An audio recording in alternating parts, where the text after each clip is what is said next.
Man, I still can't get over your lighting. So dark. The cave. It's true. Cave. Oh my lord. It's so true, man. I've thought about getting some decent lights in here, even just some inexpensive but okay looking IKEA lamps, but no, just never happens. Okay. Maybe if I get rich enough, I'll send you some lights. I know, right? Yeah, I know it's not about the money, man. You just like it. You just like the low quality videos. I do. I do. Yeah. I Because what mean, it does is it sets the expectations so low that I can get away with minimal investment, minimal anything. It's wonderful. oh my goodness. All right, so today's topic. Um, what was the topic again? My God, it's like the third time. Unpopular Unpopular hi-fi opinions. hi-fi opinions. Okay. Okay. All right. Uh, You seem like you're struggling. Do you not have any controversial opinions? oh, I have plenty. It's You have just, plenty. you Okay. have a fetish of getting roasted. I don't. So Maybe it's triggering people. I don't know. you wanted to start by roasting Thomas? Start by roasting Thomas. Why not? It's an easy, low-hanging fruit to go for. Okay. Especially since we wanted him here, but he's not here, nor will he probably ever. Maybe after this, maybe, just maybe, Maybe. Yeah, challenge the man. so No, people, yeah, yeah, they want to, Thomas is a nice guy. They want to hear from him. I think yeah, people would love to have him in a part of a chat with us or even with other yeah. people. But you know him better than I do, so you know the reasons why he won't do it. So I'll let you explain for him. Well, since because he's such a nice guy, and he really, really is, and I know we're supposed to roast him, but really, he's really nice. And so the problem is that I'm perfectly fine with saying, Sean, fuck you, and then saying yes to Thomas when offered an opportunity to do a video. But Thomas, he would rather say no to everyone or yes to everyone. So Yep. if he says no to someone, because he's the thing is he's afraid of brain farting in videos. That's what it really is. I But think like that's what it is more than I'm, anything else. but I'm brain farting like 24/7, so I don't know what his like. I'm setting the example and the standards here for brain farting. Like you can see my review. Sometimes my eyes roll back and I start having a seizure. Like, but anyways, yeah. So that's his reasoning. He is too nice.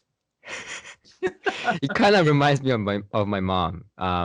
Like my mom's like that type of person, you know? Yeah, she is too nice. He's nice, but he's also a little bit of a wuss. There's a part of that in there too. Just come on, own up the mistakes, own up the brain farts. We all have them. Oh my goodness. Did your thing lock up again, bro? Oh, right now? Okay, it froze. You know what? I'm gonna just ignore what I see on my Just screen. just Let's go. just ignore. I think Yeah, it's fine because I have a wired internet connection right now. yeah. So, yeah. Okay. Yeah, anyways, yeah, us roasting Thomas is like impossible. I mean, it's like the roast is that he's too nice. He's just too nice. Oh, I could keep going, but I'm not going to. So we'll try to keep it Why not? nice. Okay. All right. The All right. man's got to So, be here to do that. well, roast him enough, and maybe he has to defend himself. So, Just tell him it's gonna get enough clicks, and he'll yeah, show up. hopefully. Okay. So why don't you start on unpopular hi-fi Popular opinions? hi-fi opinions.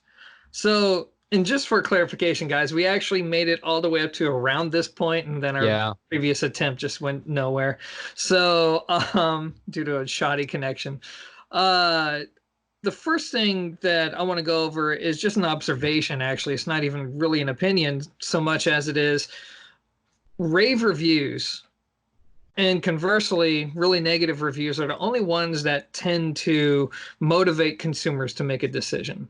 And I find that interesting just because in our space, I'm sure you see this too, a lot of people say we want honest assessments, we want neutral reviews, right? But neutral reviews, they don't really do anything to that Mm-hmm. end because people I've found that when people are trying to shop for a solution for themselves, they interpret a neutral review. In other words, this product's good, but it has some bad things to it. Here's who it's for. End of done. End of review. They interpret that as being mediocre. It's like, well, it seems like that product's mediocre. I don't want mediocre. I want something that people are raving about. When I spend my money, I want to have the best. And I think we all exhibit this, excuse me, this behavior in one fashion or another. Shut up. See, Thomas, see, join in. brain fart, Join brain in. fart. Actually, Yeah. that's me just having trouble speaking. Even worse. Anyways, but a good example to where we all manifest this is, let's say you're on Amazon. I don't know how many people shop on Amazon. I assume most who are watching this do, especially 99%. yeah, at least North America. So if you're shopping for, I don't know, like a toothbrush or something like that, which toothbrush are you going to shop for? Are you going to go with the one that's like $7, maybe has 13 reviews and a 3.5 stars, or are you going to go with one that's similar price point, it has like 4,000 reviews and is 4.5 stars? Unless you're the kind of person that's going to research every last little item you buy, you're probably just instinctively going to go with the one that so many people are saying good things about. So I Yeah, think that can 100%. sometimes extend to hi-fi. I mean, yes, there are people who they won't take any one review as the gospel, which is smart. They'll try to read and watch as many reviews as possible to make a decision. But those people I found are in the minority. Most individuals are looking for something definitively positive or conversely definitively negative because they interpret that as being honest and balanced. Anyways, that's my take on it. What's been your observation? Man, you took the safe route here. It'll get I more thought controversial. I thought you were gonna talk about, yeah. Oh, Stay tuned. We're gonna talk about cables. there's going to be a lot of people who get offended over what I just said. I'm like, no, I don't. I'm Really? not like that. I'm not that person. Yeah, I can guarantee you. Almost Oh, guarantee you. oh. You guys gonna take that? You guys gonna take that? Fight him in the comment section. Okay. Bring it. So, Right. So it's my turn. Well, so I had this big argument. So I don't know if this is an unpopular opinion per se, but I had this argument with a person about hi-fi racks. mhm. So, you know, I've I've heard and seen where hi-fi racks actually matter, and in a very audible and very, functional way. Um, like for example, a turntable, right, will be on a stand that I used to have, and it would wiggle, right? Every time I walk around, it would like freaking skip. And so I realized that I need a decent enough stand. And not only that, I realized here's a little tip if for people that don't know, is that I actually took my long stand, and I think you did this as well, and I actually put them near the ground, so it's more horizontal than vertical. Yeah. And my God, like I did this recently, and I think one of the things that prompted me to do it, and I was planning to do it for the longest time, but it was just because I had to move the Grandino, which is like 80 to 100 pounds, and I was just lazy and I was tired, I and understand. Yeah. yeah, and unlike most people, I don't get to stay home because of this coronavirus outbreak. So I came home tired today, but then today I just felt like, today is the day. So I took off all the stands, and I had a marble stand. So everything is on the floor right now. Um, Was this well, inspired by a chat a day or two ago? yeah, that kind of prompted me, but it was on the back of my head for a long time because the rack Yeah. I had was okay, but it was also not the best. And people ask me what kind of rack I use, and I'm kind of embarrassed to even say it because it's nothing notable. It's okay. Like you don't even know, you don't even I don't even know the brand. I just bought this like secondhand a long time ago. It looked pretty impressive in pictures. Mhm. In terms of functionality, not so much. Like I said, I don't even know the brand, so I wouldn't be able to tell you. And then, so I put them on the ground, and that's the thing. It's not about the quality of the rack per se, and of course that matters, but just having a horizontal rack instead of vertical, I just don't understand why there are even vertical racks to begin with. Why are there so many vertical racks? No, seriously, because Yeah. I changed it to a horizontal formation, and I just ordered a horizontal rack from Northstone, and because they're affordable and pretty well built. But just having them on the floor, on a marble stand. I didn't just put them on the floor. I had them on a marble stand. It's Yeah. isolated. You'll see in perhaps my ELAC reference review. Um, but just by doing that, my God, the change is drastic. It's like the amount of imaging and the amount of just overall presentation. I had to call my mom who was eating, and I said, "Get over here." And my mom, Mom, yeah, mom, get it's over like here. still a little one. And It's cute. yeah, okay. And she was like, "I'm eating," and I said, "No, no, you don't understand. You have to hear this." And she came, and she sat down, she listened, and she was like, "Holy crap!" Because she saw me struggle with the amplifiers, moving the stands, and she's like, "Why are you doing this?" Like she didn't understand, just to put it on the damn floor, Yeah. right? Imagine someone removing all the furnitures and then putting all their clothing on the floor. Like, what sense does that make? That's Yep. what she was probably thinking. And then she hears it, and I just told her, that's the difference. That's the difference of removing that vertical rack I had that was dead center. And she was like blown away. And I was at the same time, thinking to myself, I knew this. I knew this because this is what, I heard at the store, what I heard, throughout my journey. Just that what is available out there, there's so many more cheaper alternatives to vertical racks, and it's easier to go to vertical racks, right? Yeah. So So I think um I think you're hitting on a few different interesting points, and I think it's also important just for the viewers to understand why do you do this? Okay, cool. You use, a rack that's vertical, as you say, low to the ground. But what is the benefit of that? I can let you explain. I can take a stab at it. You can take a stab at it. I don't Okay. know. So there's a few things going Well, on. I know, but I don't. Yeah. There's Yeah. a few things going on here. First, I guess since we're commenting on the rack, one of the problems that most people are going to run into in a typical environment, right? Unless you just you own a big home and you can afford to pull your speakers way out into the room to where they're Yeah. near nothing. Hmm. And the back wall or where your rack is going to be is like at least 5 or 6 feet behind you. Most of us can't do that. So Yeah. most of us, when you look at our setups, especially when you go to Audiogon, you can look at the showcases and whatnot, you're going to notice that people have big objects between their speakers. In fact, let's roast Thomas again. Look at his stuff. Like he has a big TV and all that. And what happens here is that these items actually can serve as an extension of the front baffle of your speakers. And moreover, in a smaller room, this will actually mess up with phase. So what happens is the sound that you're listening to from your listening position, when you have all this stuff in between your speakers, is technically out of phase. And then number two, it's very difficult for the system as a whole to have good vertical imaging. Oftentimes the rack is literally just in the middle there, just mucking things up, and you're just not going to get that realistic soundstage that you would if the gear just was not in line with the drivers that are actually Yeah. making the sound. So trying to get it well beneath that plateau, it pays such huge dividends, but the problem is it looks horrible for the most part unless you just get a really good looking rack that's really, really low. This is an interesting thing you're talking about because, as you know, I just did that for the first time in like 2.5 years. For most of Yeah. my audiophile journey, I've never had a rack because I really don't like any rack. And obviously, it's too dark, you can't see, but I have the gear on a literal cutting board, a really thick cutting board, and I love it. I'm like, oh my God, this is the sound that I was used to.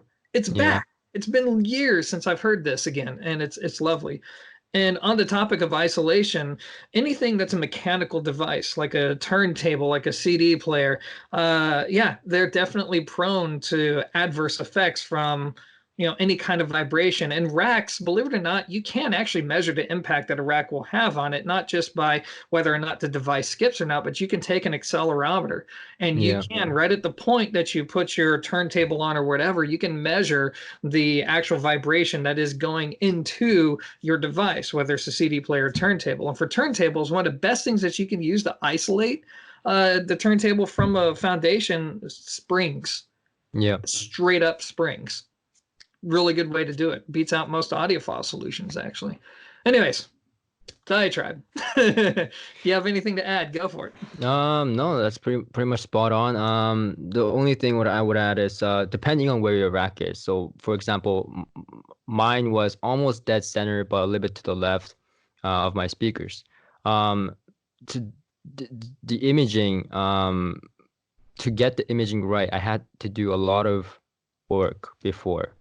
Um, now, because there's nothing in between, even though I don't have them perfectly set up, like I'm looking at my ELAC references right now, and even though I don't have them perfectly told in or perfectly set up, like the imaging is just spectacular. So, There you so go. try it. Seriously, try it. Yeah, It's such a huge improvement, have to. and like, now, can you just imagine like all the people right now looking at watching this video, going to their system and just taking everything out and putting on the floor. Their At the families end just of gonna this look at video, them. we should just like JK. Yeah, jokes. That's a lie.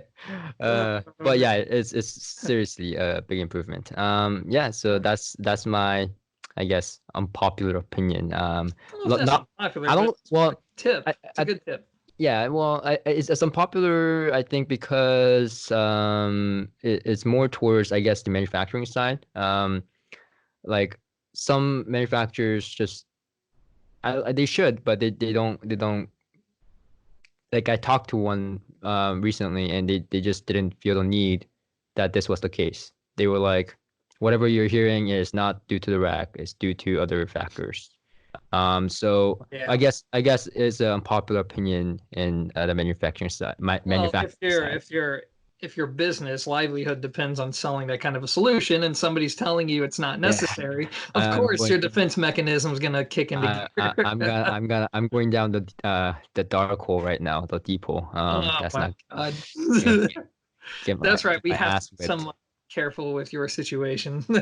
Okay, but yeah, I don't think it's more towards consumers. I think just consumers, some consumers are just not aware of that. I definitely wasn't aware of that in the beginning. So, Yeah. uh, and for sure, it was actually by chance. I mean, when I couldn't afford racks, I had a rack and I had to sell it because I couldn't. I had to, make money.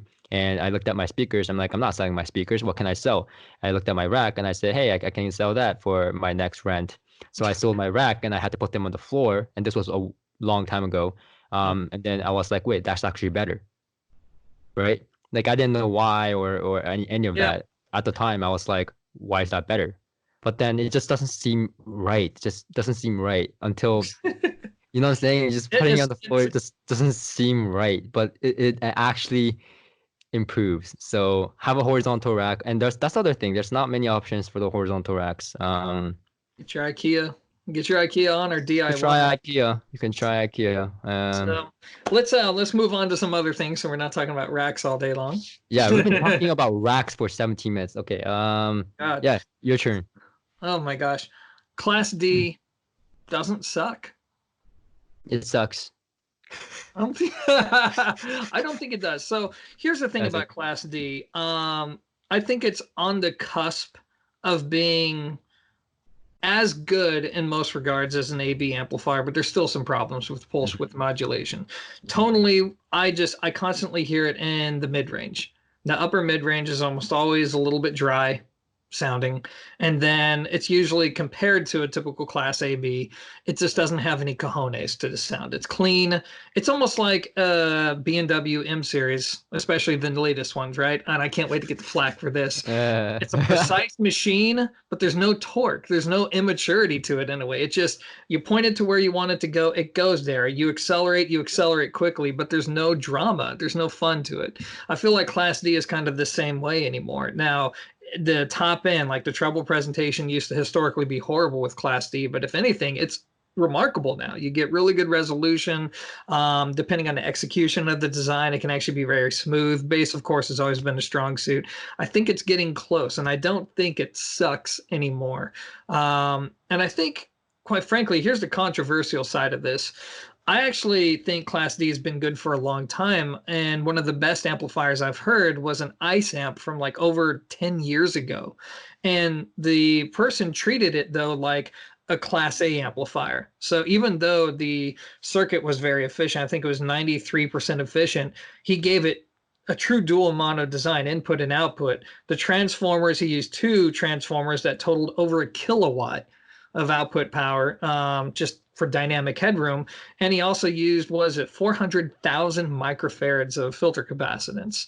And Jesus. it just, I mean, he used it to power the Apogee Scintilla, which is one Yeah. of the most difficult to drive speakers ever made, and it did it effortlessly. I was there, I heard it, and after doing some tweaking, doing some more audiophile stuff with the parts and the bypass caps and the cables inside, it gave you this clarity while at the same time giving you that more musical presentation. I mean, it showed me long ago that the topology is there. It's just most companies take the easy way out. They just get a stock chip, right? Yeah. They do nothing to it. They use a cheap power supply.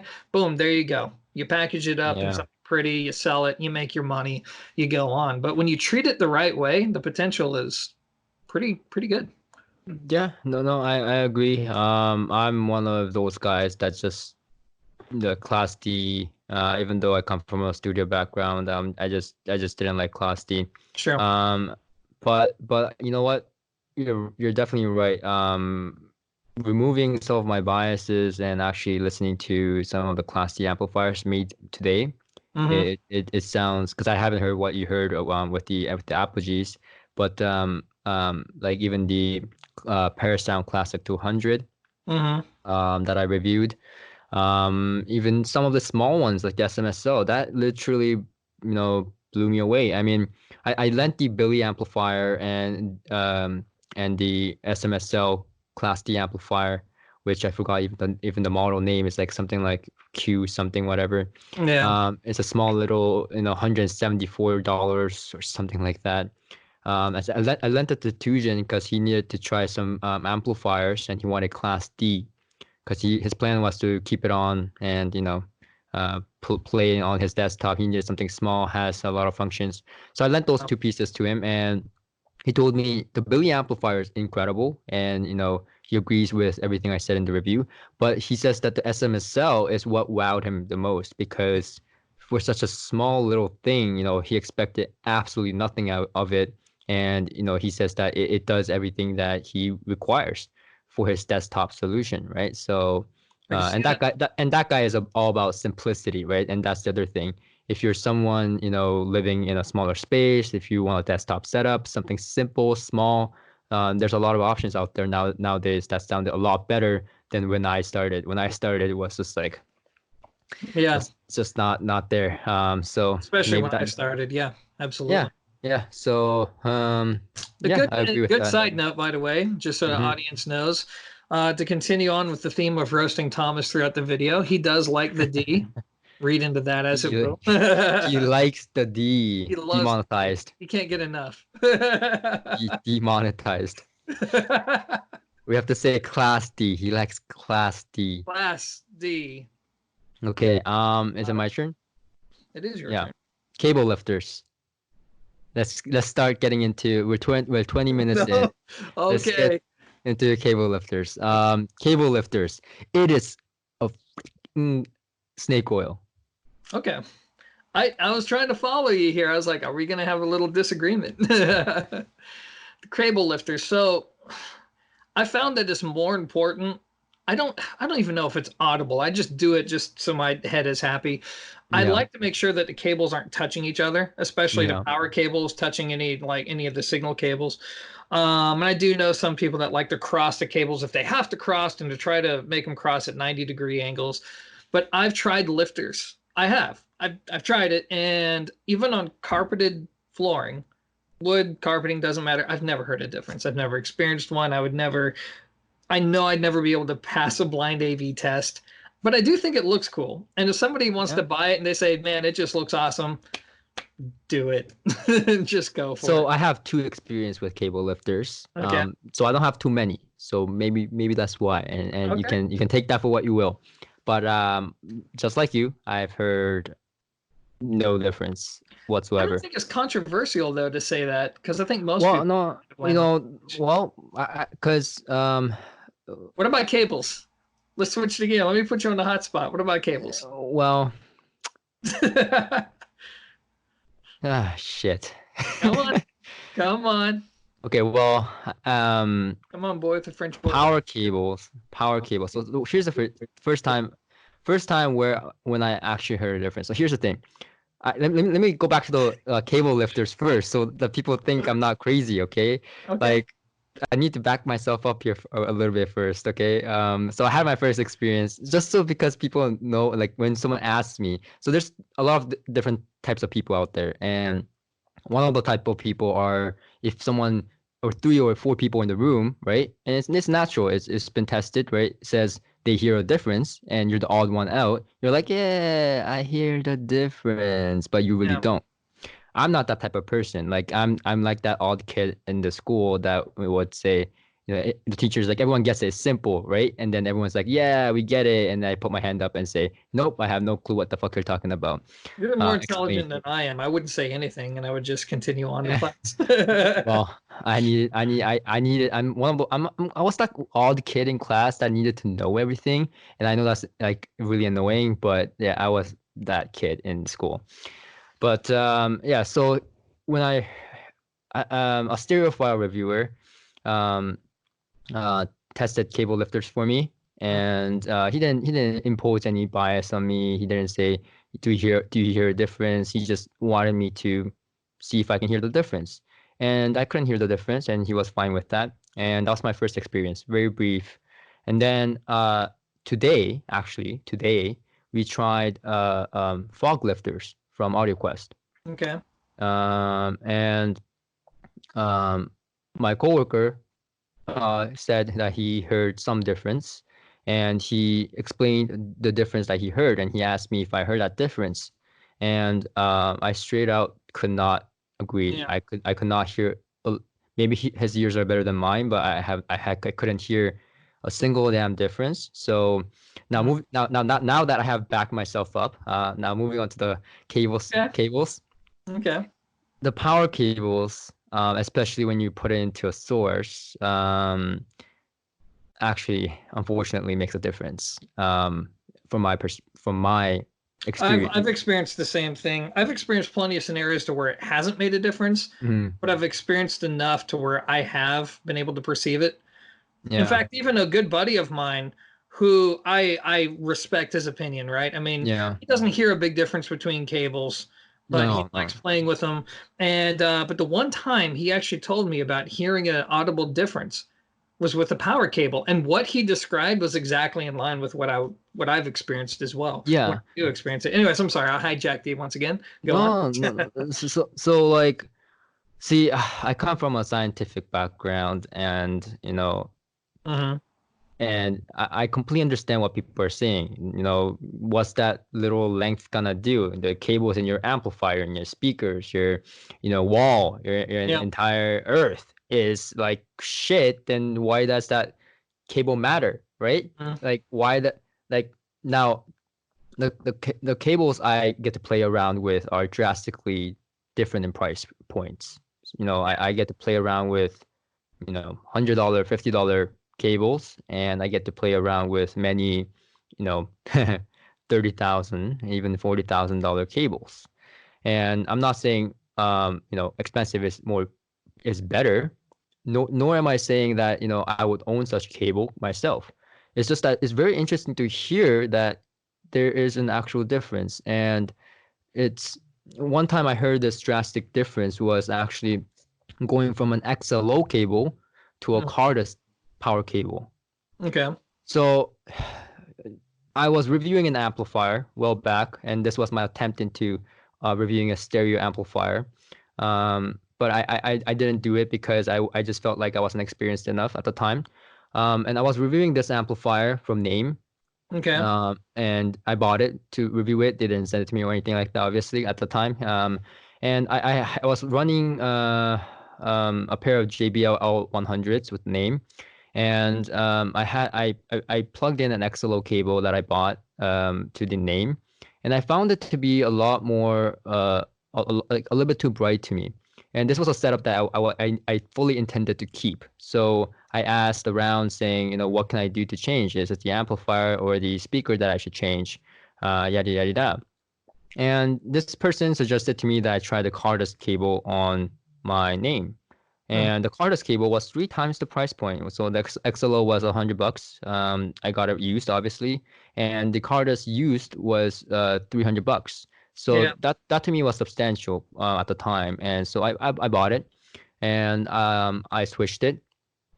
And you have to notice that I got a very good deal. I was a deal hunter, right? And I was a flipper as well. So, I buy gear and, it was no big deal to me, to be honest. I could sell it easily. So if I didn't hear the difference, so I'm trying to remove the bias of actually owning the cable, right? Sure. Because I bought it for $300. No, I actually wanted to hate it. I actually wanted to say that there is no difference. And in fact, I can sell this cable and, you know, I have $300 back in my pocket to spend on, upgrading my amplifier or whatnot. Yeah. But I heard a difference, and the difference was substantial enough for me to keep the damn amplifier. So, I mean, What you just said right there is, I'm going to interject while you yeah, made a very good point. Um, when I was just starting off, I felt the same exact way. I yeah, looked at this, especially since my dad's an ETC on the level to where he goes around the country and even around the world to train people on tech, right? On how to mm-hmm, identify problems, repair circuits and whatnot, measurement, and so on and so forth. mm-hmm, So, due to growing up around him and just looking at it more from what I felt was a common sense perspective, look at what the gear is wired with internally, yeah, and look at the entire kaleidoscope of what we're dealing with here. And then we look at these exotic cables and it's like, this has got to be stupid. But I tried out a few different options because I feel like I can't just sit back and cast judgment on something without experience. I mean, even a part of the scientific method is experience. You have to, yeah, try it for yourself, at least in little arbitrary situations like this. Anyways, I tried some cables. And quite frankly, there were two I could not hear difference between like basic wire and this super expensive stuff. I think it was Kimber cable, and I think it was Monster's higher end stuff at the time. I mm-hmm, honestly, it all sounded pretty much similar to me. But then I tried something from Audience, and I was like, oh my gosh, that is like that's you don't need a blind test for this. That is a clear difference. And then I got frustrated because I was like, yes, I can just get away with cheap wire. This is awesome. This is great. And yeah. then when you experience the differences, it's almost like there's no going back. At least on, I would say, a main system. Yeah, and and then now, people that are like, okay, well, that makes, reviewers' jobs and, the viewers' jobs a lot more complicated because what cables are you using now? Oh God. Um, Yeah. but the thing is this, I know my cables very well. I've been using the same cables for the last 3 years. So I'm pretty familiar with the sound of my cables. And I specifically bought my cables, whether you believe me or not. Within my budget, I bought cables that I listened and was okay with my system at the time. Hmm. So, for example, I have a few Belden cables. I have Cardus cables. I don't even know the exact models because you never look at the model numbers of cables. They're all hidden away, but they're sitting there. And I have Teralabs. Um, Yeah. what's the thing? It's Into the Time or something, time lapse, whatever. Quantum, whatever. Like, Cables that's it's vintage, and this cable. oh, that hurts Uh, my heart. I bought it for $150 used. So Yeah. it's not I'm not saying that expensive is better. It's just that cables all have different attributes or contributions to a system. And I unfortunately heard that. And like I said, I have no even cable lifters have more scientific background, than cables. So To an extent. I mean, you yeah. can actually measure, the elements of a capacitance, resistance, inductance, and all that. I Yeah. mean, just get a basic LCR meter. Mhm. Obviously, the lengths of the cable is going to have an impact on it, but there's actually a lot of elements that play into it. I think Yeah. the measurement of a cable is not even really debatable, in my opinion. I mean, even Audioholics is notoriously, very critical of cables. Even they will Hmm. provide measurements and, how they correlate with their experiences. I think the big question is, are those differences even perceptible? And that's where Yeah. one of those things to where just try it for yourself. It's just cables. It's just Yeah. hi-fi. Try it. If you And hear it doesn't have to it's be great. If you expensive. don't, It does not have to be expensive. I'm not saying expensive is yeah, better. I have $150 speaker cable that used for the past 3 years, and I refuse to change it. But I may change it. I just ordered new cables to try out. I think it's time. Um, cool. And because if I can recommend my cables, because like I said, in the previous talk that we had, people are asking for cable recommendations in their budget range, and if I recommend my cables, they're all vintage. You can't get it anymore. And if you go Yeah. hunt for them, maybe one lucky guy can find it, but what can I offer to the mass that is acceptable, right? So that's what I'm going for. Well, Yeah, that's commendable. I'm actually finding myself in the same position, right? The yeah. cables I have, I mean, for the most part, they're not made. I have the MITs, which people love to give me grief for. Totally get it. But it's Mhm. like I reviewed those like back in 2009, and guess how much money I paid for them. So of course I'm using them, and I've had no desire to change anything else. And especially with some of the gear or some of the cables that I use on the PC system, I think a lot of people would imagine that you and I have like just a room full of cables, but that's not true, at least not in my case. Yeah. Sometimes I'm actually in short supply. So what I've done is QED, for example, I told them to send me a bunch of stuff. I didn't tell them I'm going to review it per se, but I do want to try it out. That way, when I start doing system recommendations, I can actually have a complete solution right down to the cable if their stuff checks out. And it's pretty affordable. Yeah. Like So see if it works. I think it's just very unfortunate because hey, by the way, Thomas believes in cables. What's that? So we're dragging him down with us. He believes in Oh, yeah. cables. He Oh, he yeah. he hears the difference. So there's a lot of people that do, and quite frankly, it tends to be people that heard a lot, and I think that says something. I'm just gonna leave it at that. Yeah. But I think but we've yeah. explored the cable territory or Oh topic. my God. Well, in Never fact, know. I actually attempted to dabble because, being science, I dabbled into why the cables matter, what makes it, the conductors, the single strand versus, multi-strand, the braiding angles and all that stuff. And I contact the manufacturers. I tried to dabble in this, trying to get into the technical background of why it matters Hmm. and how it's doing the things it does, all that, the surface effect and all that good stuff, that dielectrics. And so I've done my research and I tried to explain it. And, it's by no means is a scientific way, but I tried to explain my way of understanding and coping. It's a coping mechanism of why cables matter, and I did that a while back. And I put a big disclaimer saying that these are my own thoughts. These are no scientific facts, but this is Yeah. what I've been heard by manufacturers, and this is what makes sense to me why cables matter. So if you're interested in that video, I'll link it in the description. But that was a long time ago, and maybe I shouldn't. Anyways, back Yeah. to you since you put me on the spot. All Power right. conditioners. I'm not a fan for the most part, which No? isn't really a controversial. I guess it's somewhat controversial, especially since I'm the guy who did a video on a Chinese power conditioner, and that was a shame really because I came into there with my own bias and expectation bias. I was like, I'm gonna Yeah. hate this thing because I've hated nearly every power conditioner I've tried.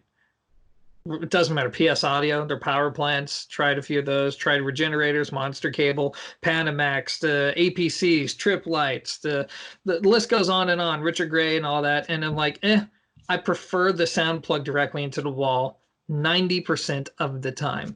The truth is, I feel like power conditioners are only decent if you really need extra outlets.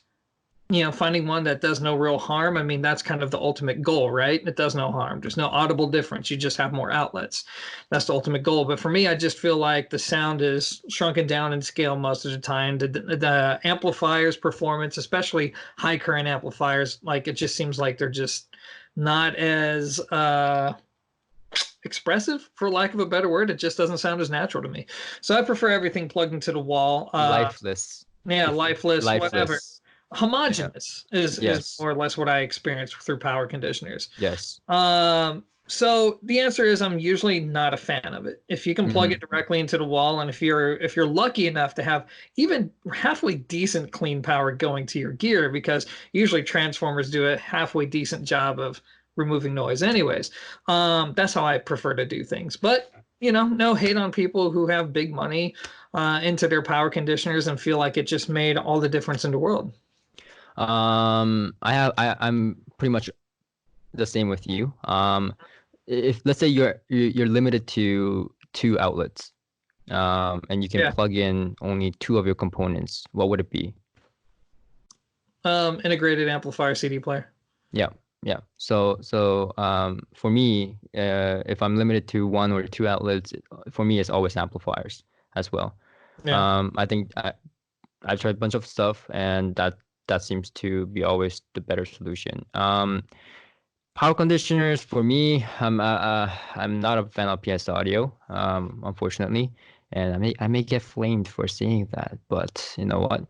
That's fine. I mean, the point And of this video isn't to make everybody happy. It's to yeah, have an honest and conversation. I'm not a fan of actually most power conditioners. But there's one that actually does work, and I do recommend. And I can't afford it, but I may be able to down the line. And I'm actually Okay. looking to, because it I say this a lot, but it blew my mind. Because Steve. I expected zero difference, just like you, because I've Yeah. tried power conditioners. It was nothing new to me, Yeah. but this was about 2 years ago. This is And out of your quest. yeah, and so Every freaking person I've talked to about that yeah, said the same thing. Oh my yeah. God, game changer! I have to have it. Here's the thing, though.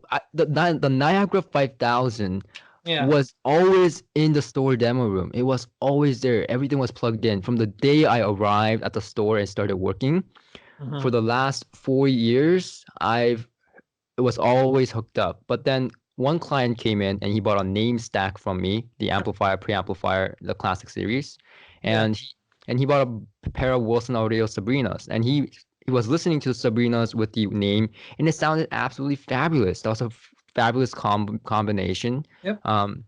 And he was very happy with it. And then he said to me, right, but he made a lot of requests. So he told me to change cables. He wanted to get that exact sound at his place, minus the room. He understood that the room was different, but he wanted to get as close as possible. So he made sure that the cables were the same, the power cables, right, all that stuff. Like he made me plug in stock name power cords, because he said that he will probably never change the power cord. Okay. So he wanted to keep it that way. So I did it as requested.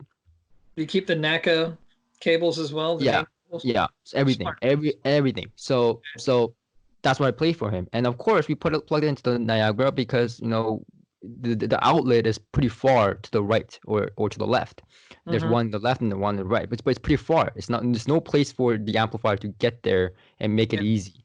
So so we had it all plugged into Niagara 5000, and then he goes like, okay, last test, Jay, and I promise if this checks out, I'll be purchasing the stack.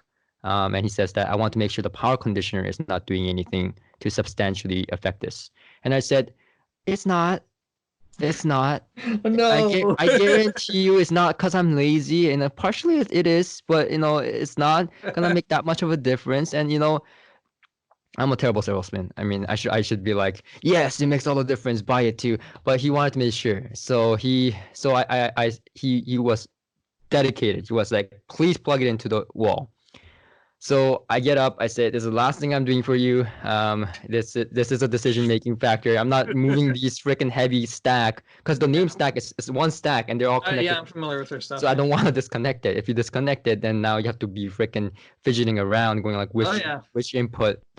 Anyways, so I move the damn stack and I plug into the wall, and I go like, see, what the fuck? Great. I'm just sitting there and he's just sitting there, and we're just like, the resolution just freaking dropped. And first of all, there was less power. Like the name had to be cranked up more. So I immediately it was not a subtle difference, and I'm just like, shit, I need to buy the Niagara. Forget him. I need to buy the Niagara. So he bought the end of the day, he bought the name stack in the Sabrina, and later down the road, he bought the Niagara 5000, because he said, you know what, I'm gonna go home and see if I can live with this. And then he went home, and surely enough, he couldn't live with it. He said that the 5000 made so much a difference that he needed to buy it. By the way, same person as the guy who is using color copper cables. Okay. Yeah. So I trust his ears. He has very good ears. God, that's the thing. It's the bias, the bias that I had I was so sure. I'm trained to sell these things and recommend the best to the people.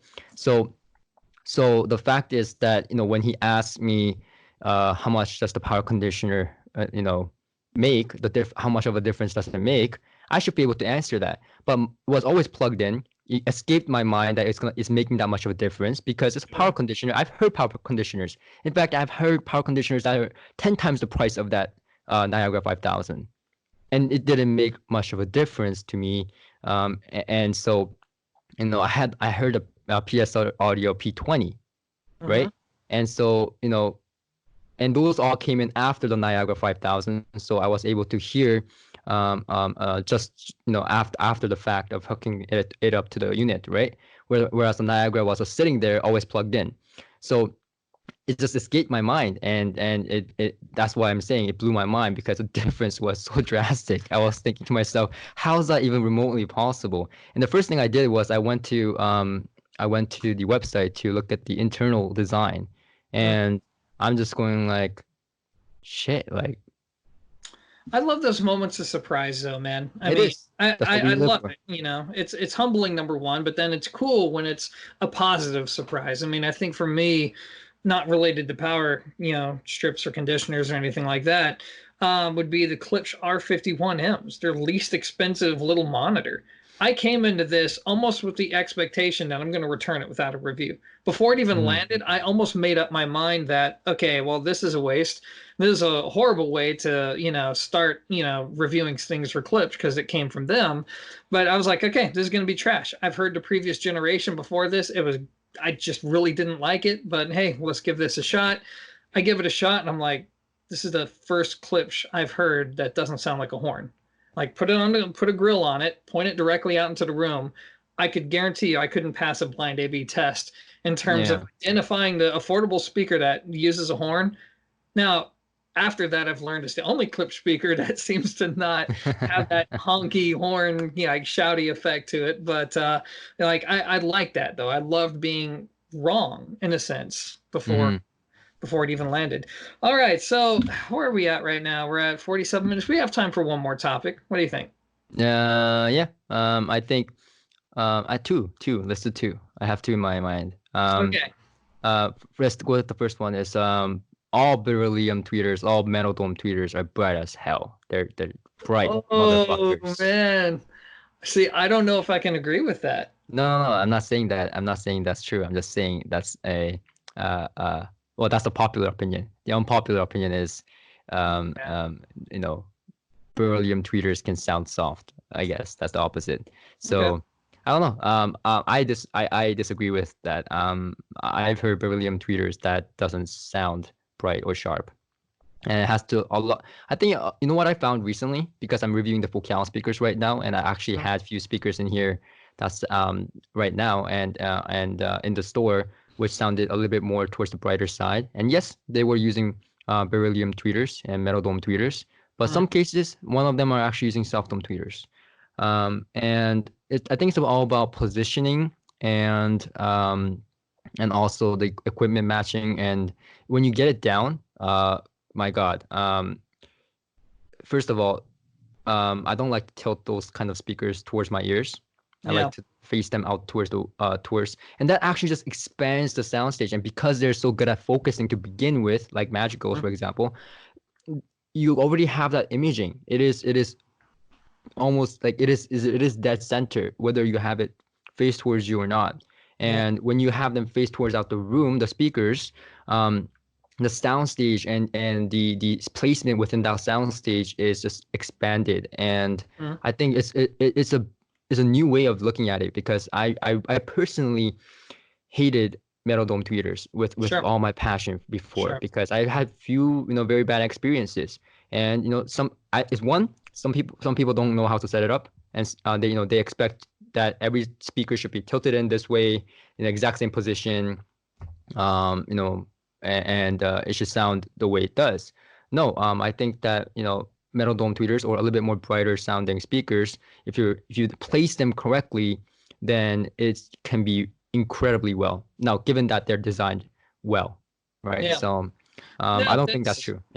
Yeah. yeah. No, I mean, I've a good classic example of a metal dome tweeter that for the longest time people didn't even realize was a metal dome tweeter is the P3 ESR. Yeah. Because it Yeah. has this kind of cloth, cover over the dome, people just naturally presume it's a soft dome tweeter, and it Oh yeah. sounds a lot like it.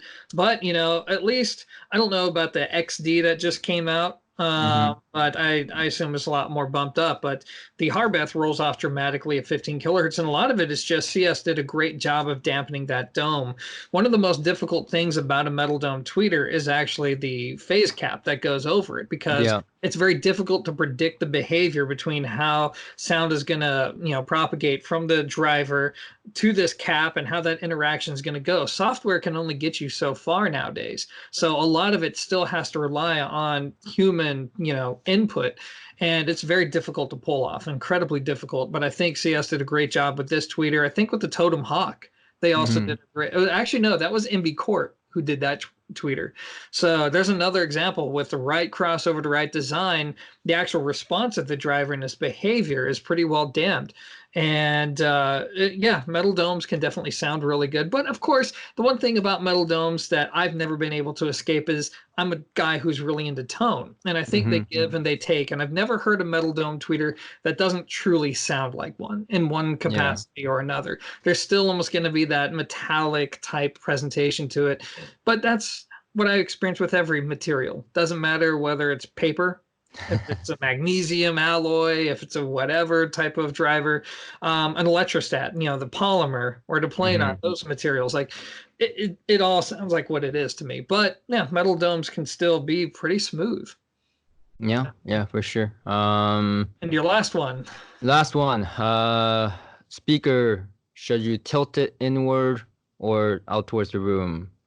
And yeah. the unpopular opinion is that you should, I guess, man, you should we title this video "The Popular Opinion" because it's getting difficult. So far, there's been very few unpopular opinions. Yeah, exactly. But anyways, I think it's more popular that you tilt it in, regardless, right? Um, what do you think about that? Depends on the design. Yeah, For but example, that's the thing. speakers. Not many people realize that though.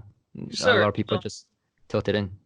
So, I mean, number one, this is all for entertainment. You position it what you think is the most entertaining to your ears. But, when you look at things from a design perspective, speakers that are all about controlled directivity, for example, think Bacart, Revel, whatever, whatever. Anyways, so companies that build products based around that design goal typically sound best just pointed directly out into the room. That's the feature of that speaker, is that you don't Yeah. have to toe it in. However, others like horns, for example, especially with the phase angle that, God, why at the end of the videos do I always lose my mind? The This is, yeah, phase. sound actually exits the horn. Typically, that's where you benefit greatly from having the speakers not only towed in, but towed in to the extreme, to where basically the tweeters, for lack of a better word, the high frequency drivers are almost crossing one another. That's where you Yeah. actually get wonderful performance. Locked in center sound stage, the imaging's very wide. So it just depends on the design, really. But I am kind of on a different wavelength there. I prefer most speakers pointed directly out into the room with no toe in. Yeah. I'll even go a step further and say I Uh, prefer it with the grills on. yeah. Well, I actually like the speakers uh with a little bit of tone, Sure. not too Sure. much. It I can drives me crazy because I think my coworker is the total opposite. And every time I do a little bit of tone and set it up, he comes in and he does almost to me what it looks like an extreme tone, yeah. directly to the ears. And that to me, it sounds great in the, the center. Sounds great in the center, but as soon as you move, you're like, okay, now, you lose that. And again, the soundstage is not as wide and atmospheric. Yeah, Depends on the I think speaker it's very axis, yeah. yeah, I think it's very important to understand the design of the speakers and play around with placement. like because of my instincts and because of where I have my markings on the floor, which I have now 11 markings. I can't even remember all of them, but I tried to label them. I have 11 markings on my floor right now, depending on the speaker. And the instinct is that, if it looks similar and if it, if it has, I just put it there first, right? And that shouldn't be the case. You should be playing around with your placement. So yeah, I think that's pretty much it. Do you have anything else to add? I mean, we're I'm almost gonna hitting the hour I'm mark, gonna so rifle through this. I'm not even gonna really justify why I feel the way I do. Maybe for time. Um, okay, so let's do some real controversial stuff. Number one, there seems to be this growing trend that you pay $500 to get a set of speakers, and suddenly they're as good, if not better, than anything at the $2,000 price point. No, I think that's patently BS. Now, don't get me wrong. What I do think is true, and here's where the controversy comes in. I think it's easy to get bad sound, but it's difficult to get great sound. And as you spend more money and your products become more revealing and your expectations become higher, it's easier to be disappointed with what you hear versus when you have less money invested into your system. So I do still feel like if you know what you're doing and you have the right environment and you know what you want, you pay, you get. Now, it's up to you to decide where the line is as far as what you can justify in terms of, the price versus the type of performance you get. But by and large, usually if you know what you're doing, you pay, you get. I can't tell you how many people I've had come over to my place, and it happens every time. They come with this smug look. Like, Sean, I know you're really proud of this, but I swear to you, my umpty squat cheap whatever is going to be like 80% as good. And this is no joke. I'm not exaggerating, just to further support a story. Every single time they've left with their heads down, just like, I really thought it would have been close. And it's like, no, it gets curb stomped. It just gets absolutely destroyed. Again, when we pair things up to the right, situation. And it's funny because it always costs them so much more money. I think the best example, somebody came in with this little integrated amp that was like $1,800. At the time, I had a $10,500 one. They're like, there's no way. There's no way it's going to be that much better. And then they listen, they're like, okay. Then they ended up buying one. Oh Literally a week God. afterwards. Like, they got bought it used, granted, but and that always happens every single time. So that's a controversial one. And I guess I did a bad job there. I did kind of support it. Um, Speaker stands. Speaker stands can absolutely make a huge difference. Now, here's the Speaker cool thing stands. about More speakers. expensive is better. I would actually say that I'm a fan of speaker stands that are low mass and not the big, heavy, inert stands. So the No? tri-art stands, for example, I feel like it just gets out of the way of itself because I can almost pick up on the fact that these speakers are on this like large pillar, as it were, and it just kind of deadens the sound in a way for me. I like a light stand because I feel like those light stands just get out of the way of themselves, and I feel like this speaker is more free to do its thing without being affixed to this foundation, especially metal stands that vibrate and all that stuff. One can argue if you can pick up on it or not, but yeah, I like lighter stands. Orange stand's supposed to be like heavy because I remember when I started, this big thing was like your stands are technically supposed to be heavier than your speakers. I've heard that until I tried it. It just goes back Yeah, to our whole power conditioner discussion, cables and all that. And it's like, yeah, then I tried it one day and it's like, okay, yeah, no, I borderline can't even deal with bigger stands now. Don't get me wrong though. I mean, I think the monoprice stands are one of the best values out there.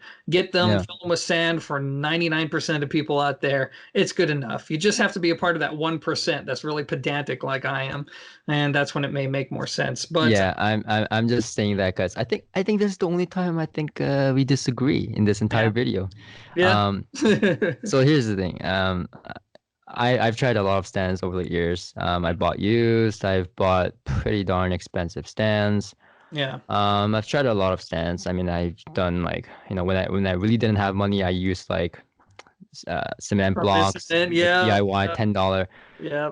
So I've tried everything. I mean, I've made Awesome. my own damn stands. When you don't have Yeah. money and you want nice stands, you make your own nice little stands. And I've done a lot of stuff.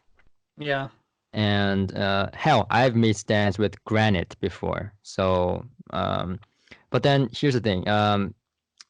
it seems like I wanted something simple, something someone just can grab, because not many people are as crazy as we are, or I don't want to say as dedicated, but as sick, or I don't know. Anyways, the point being is people like simplicity, and people want something that they can just grab off Amazon or whatever and ship it to their doors. Easy to assemble, doesn't take up too much of their time, Yeah. and boom, it's quality.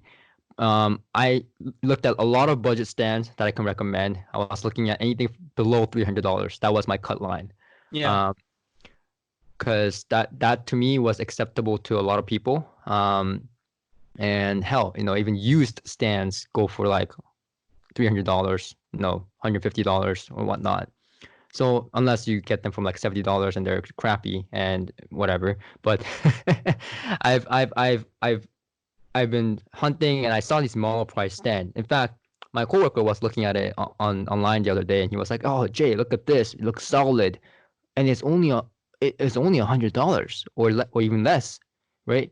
And they have different heights, 24, 28, 32 inch, and I'm thinking to myself, that does look pretty darn solid. Yeah. And in fact, I don't know if you know, but I reviewed the Essay Quadro, Luna 177, Yeah. and I had the kefs on that stand when I did a sound demo and some of the comparisons. Mhm. And you have no idea. If you go down to that comment section right now, there is at least, I guarantee you, like 8 comments asking what stand are those. And they're, to be honest, good stands, and they're plain looking stands. In a lot of ways, they look like the monoprice stand. So I asked as a Quadro, do you guys sell your stand separately? And them being Italians, they said no. Um, Mhm. so I thought to myself, well, that's a big, loss. Now I gotta go search, and I'm sure their stands are better material, much, higher cost, better quality control, and all that stuff. Mhm. Um, and then I took a look at the monoprice ones, and they're very familiar looking. So they look a lot like the Quadro stands. So I got them in, and as I'm assembling them, I'm thinking to myself, this is pretty darn simple. Just right screws, paddings, get some blue tack, and you're on your way. But I thought to myself, well, everything is solid metal, no plastic, all metal, good spikes, all decent, exceptional, for under $100. But then, it was a little bit lighter. I wanted a little bit heavier, so I filled them with sand, and now I have made my life a lot difficult because I have to move these stands around a lot of Yeah. times. I remember But those days. yeah, but I'm very happy with the stands. I mean, they are Yeah. fantastic. Quite frankly, before this, I had a few stand companies reach out to me and say, "Hey, do you want to feature our stands and use our stands in your reviews?" And I said, first, I looked at the pictures, and if the picture wasn't impressive, I flat out said no, because I didn't want to waste anyone's time. And if the Yeah. price wasn't under $300, then I flat out said no, because I didn't want to waste anyone's time. Sure. Um, and a few stands arrived, and I sent them back, except for the smaller price one. Because put it by side, it's like me versus bodybuilder. It The mono price being the bodybuilder, Yeah. right? It's like I'm eating like extreme good, like, steak, and this guy is eating like chicken fat, and he's getting bulky. Like there was no difference. and Yeah. and yes, the other ones were classier, had wood on it, looked nicer, and yeah, they were still under $300. So I was like, wow, that's impressive. That would work a lot better, on a class environment. So I do have a stand recommendation, for a classier, set of speakers, more living style, but that's in another video.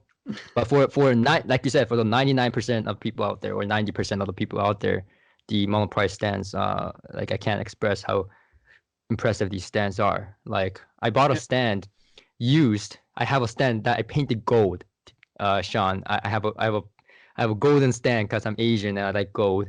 And I bought the stand for $150, here for the pair, and they were not in perfect shape. That's why they were only $150. I think originally they cost about $400. Their target stands, and I filled them with sand and I painted them gold, and that has less of a build quality than the monoprice ones. So I'm very happy with these stands. Yeah.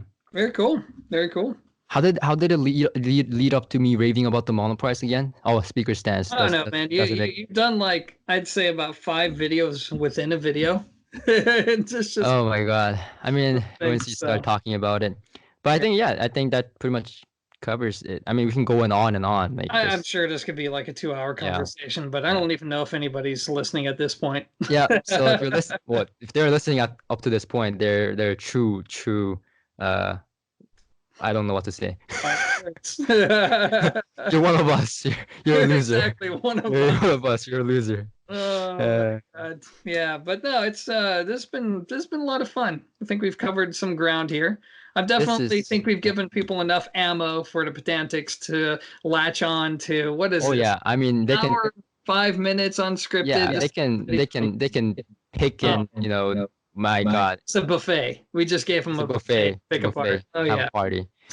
Yeah. I think that's pretty much it. I mean, it's gonna take forever to upload this video, but Well, I'm not doing any editing for this. I'm not adding any pictures. I'm just uploading it. no need. Yeah. I mean, I'm not watching. I'm not reliving an hour of talk with Sean. So why don't we end this as we Yeah. started talking crap about Thomas? Okay. All right. So what's a good thing to say about Thomas at the very end here? I had a thought and then I lost it. Actually, that's the point. Thomas, look at Yeah. how many times our brains like shut down during this like interaction. You can do it. And It's probably okay. said some stuff that Okay. we shouldn't have said, which I More Jay. I don't care. uh Consequences from me. Jay, on the other hand, we'll see what well, is going to be like on Friday or Thursday, whenever. no. Most companies are cool with what I say. Um it's not North Korea. So and no, I don't come from North Korea. What is the what you know what my Comes from the Patreon other one. What's huh? that? My Patreons are keep calling me the North Korean supreme leader. I don't know why. North Korean Supreme Leader, huh? That's They far keep better than calling what I call you, and I can't call you. Well, I won't, out of respect, in public, reveal what I call you. you call me little peeps. I do. Little peeps. Yeah, And what else do you call me? You call me a lot of things, but I do. None of it particularly flattering, but that's okay. I thought we were talking about Thomas. Oh yeah, that's right. We were talking about Thomas. Why are you roasting me? Roast Thomas. We need to get No, him no. on these videos. Okay, Thomas, get on one of these videos, or else I'm going to reveal how little you actually know about the stuff and how you need your hand held through a lot of your reviews. Boom, there we go. There's an actual roast. Oh, Thomas, are you gonna take that? You have to be on the videos to You defend have, yourself. yeah, come on. That defend that yourself. that comment right there, that was brutal. You need to Yeah, get him that back for was. that. Here we go. You've been called out, All boy. right, you've been called out. So yeah, so that Thomas is not gonna be able to watch this entire video because he has a life. So Yeah. we should stamp this part and I then don't send know. it to Does him. he though? He's able to catch up on a lot of videos that I have no idea even exists. Yeah, actually, Thomas is probably gonna be watching the full video. He probably Yeah, will be. he Good. probably. He needs to hear it. Okay, Anyways, well, all right. that's pretty much it. All right, so tune in till next time. Or my brain. Dang, are you considering if there's going to be a next time? Are you done with this? Is that what you're saying? No, we're gonna continue on. We're gonna continue to provide more useless information, like just Yes. like this one. So make sure Oh, you good one. subscribe to Yeah. Sean's channel and No, my dude, channel. just yours. Like the video and share it with your friends who also have no lives and love audio and music. And yeah, we'll see you next time. Cool. Peace. Peace.